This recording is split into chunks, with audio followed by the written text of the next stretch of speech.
Dari Banda Aceh dilaporkan Dewan Perwakilan Rakyat Kota DPRK Banda Aceh menggelar rapat paripurna dalam rangka penyampaian pandangan umum anggota Dewan dan fraksi-fraksi terhadap rancangan kanun usulan Wali Kota Banda Aceh tahun 2020. Rapat berlangsung di ruang paripurna DPRK Banda Aceh Rabu 3 Juni 2020. Rapat dipimpin langsung oleh Wakil Ketua 1 DPRK Banda Aceh, Usman, dan dihadiri oleh Ketua DPRK Faridnya Umar dan Wakil Ketua 2 Isnaini Husda. Dari kalangan eksekutif dihadiri Wali Kota Banda Aceh, Aminullah Usman, dan unsur Forkopimda Banda Aceh.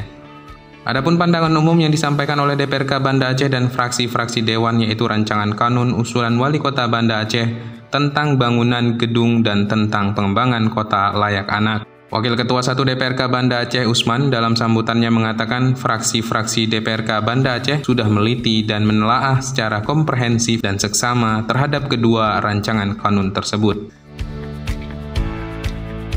Sebelum mempersilakan fraksi-fraksi untuk menyampaikan pandangannya, Usman terlebih dahulu mempersilakan kepada anggota Dewan untuk menyampaikan pandangannya terhadap rancangan kanun usulan Wali Kota tersebut.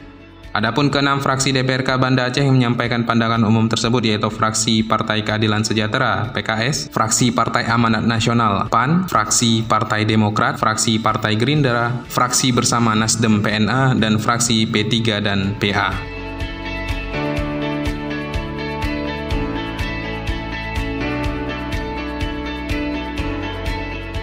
Usai penyampaian pandangan dari ke-6 fraksi, Usman menyampaikan apresiasi dan terima kasih kepada ketua fraksi maupun perwakilannya. Tim Humas DPRK Banda Aceh melaporkan.